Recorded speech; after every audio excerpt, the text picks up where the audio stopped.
আসসালামু আলাইকুম বন্ধুরা, আমি নাইমা ইসলাম রিপা, নাইমা উইথ আদিয়া চ্যানেল থেকে বলছিলাম।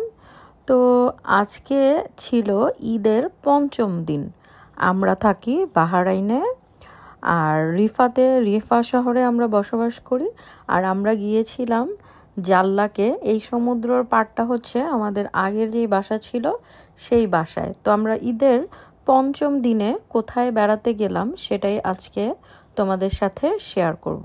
তো আমরা এখন গাড়িতে উঠেছি, বাসা থেকে আমরা যাব ট্রি অফ লাইফ দেখার জন্য, যেটা বাহরাইনের 150-200 বছর আগের একটা গাছ, যেটা প্রাচীন। তো এটা তোমার অনেক বছর আগে যাওয়ার ইচ্ছা ছিল, বাট সময় সুযোগ হয়ে ওঠে না, যেহেতু এটা বাহরাইনের অনেক দূরে, জাল্লাক হয়ে শাকির ছাড়িয়ে আরও ভিতরে অনেক মাইল দূরে। এটা হচ্ছে তোমার অয়েল মিউজিয়াম বাহরাইনের, যেটা হচ্ছে তোমার যেই গাড়ির পেট্রোল, সেই পেট্রোলের খনি হচ্ছে এই এই সিটিটার মধ্যে। ওই খনির ভিতর দিয়ে যেতে হয় ট্রি অফ লাইফ দেখার জন্য। আর এইখানে অনেক পাহাড় আছে, আর একদম শেষ সীমানায় হচ্ছে বাহরাইনের মরুভূমি, যেটাতে সবাই যেতে পারে না, সবাইকে অ্যালাউ করে না।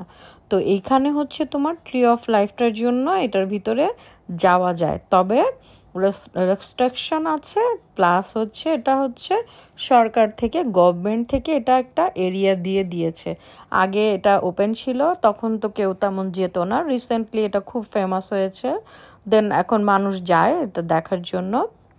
আর এই রাস্তাগুলো দেখানোর কারণ হচ্ছে এই পুরা এরিয়াটা, বিঘা বিঘা জায়গাটা, রাস্তাটা দিয়ে সব হচ্ছে তোমার অয়েল মিউজিয়াম, পেট্রোলের খনি যেখান থেকে উঠায়, এই যে এভাবে পেট্রোল উঠায়। এটা বিশাল বড় একটা তোমার এরিয়া, খুব সুন্দর নিরিবিলি, একদম মানে শুনশান নীরবতা যেটাকে বলে, সেইটা একটা এরিয়া। এই যেগুলো সব পেট্রোলের পাইপ, খুবই সুন্দর দেখতে, খুবই সোবার।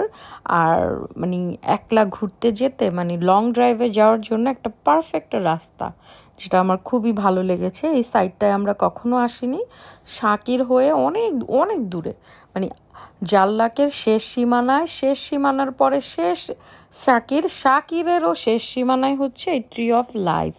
অনেক সময় লাগে যেতে। রাস্তাঘাট খুবই সুন্দর, বিদেশের রাস্তা বরাবরের মতোই সুন্দর থাকে, আর বাহরাইনে একটু বেশি সুন্দর, মানে আলহামদুলিল্লাহ খুব সুন্দর দেশ।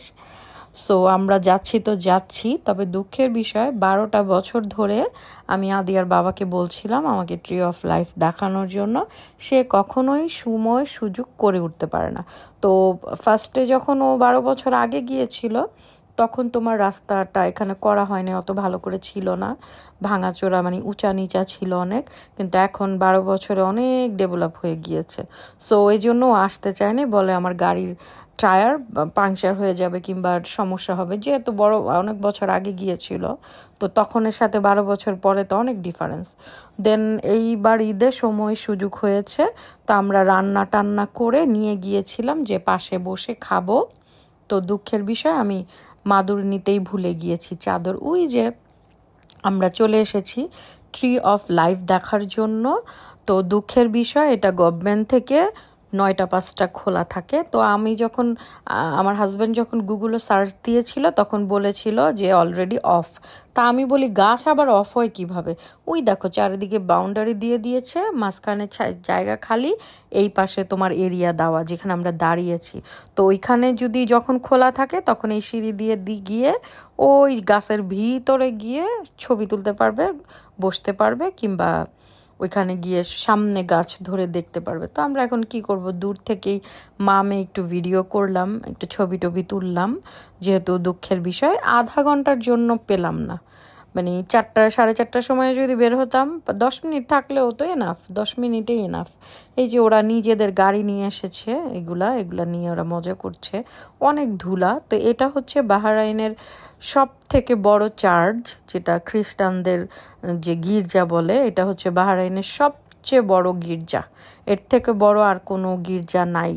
আমি একবারই শুধু গির্জার ভিতরে গিয়েছিলাম, সেটা সাইপ্রাসে।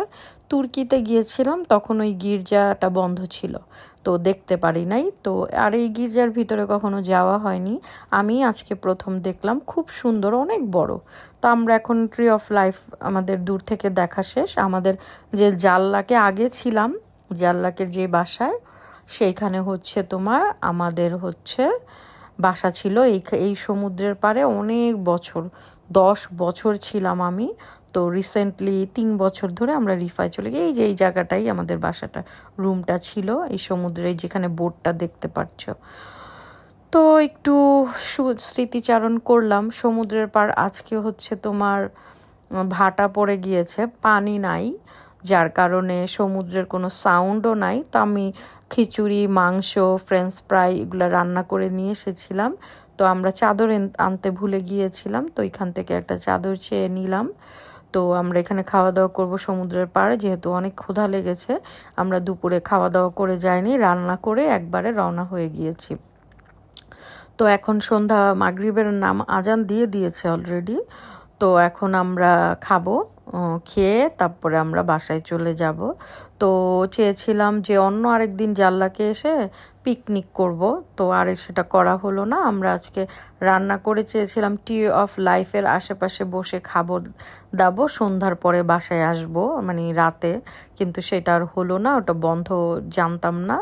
সো এখন আমরা আয়োজন করছি সবাই মিলে, এখানে আছে কয়েকজন, আমরা গিয়েছিলাম 4 জন। তো আমরা চা বানিয়ে নিয়ে গিয়েছিলাম 1 ফ্লাক্স, দেন গরুর মাংস ভুনা খিচুড়ি, আচার, কালো জিরার ভর্তা, দেন তোমার হচ্ছে আদিয়ার জন্য এক্সট্রা ফ্রেঞ্চ ফ্রাই, আর 1 ফ্লাক্স চা নিয়ে গিয়েছিলাম। আমরা 4 জনের আয়োজনে নিয়ে গিয়েছিলাম, কিন্তু আমরা খেয়েছি 6 জন।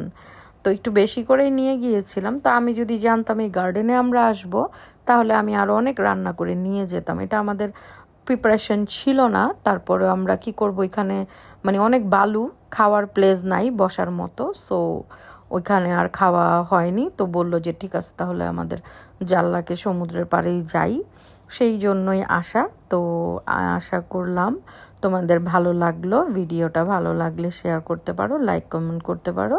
তো যেখানে থাকো অনেক সুস্থ থাকো, সুন্দর থাকো, এই প্রত্যাশায় আমি নাইমা ইসলাম রিপা আমাদের জন্য দোয়া করবে। সবাই ভালো থাকো, সুস্থ থাকো, সুন্দর থাকো, এই প্রত্যাশায়। সবাই অনেক ভালোভাবে লাইফ এনজয় করো, এটাই চাই। সবাই নিজের সেফ মতো থাকো, ভালো থাকো, আর 5 ওয়াক্ত নামাজ পড়ো, নিজে ভালো থাকো, সবাইকে ভালো রাখার চেষ্টা করো, আর নিজের মতো থাকাই ভালো। তো হাসি খুশি থাকো, এই প্রত্যাশায় আজকের মধ্যে বিদায় নিচ্ছি। সবাই ভালো থাকো, খোদা হাফেজ।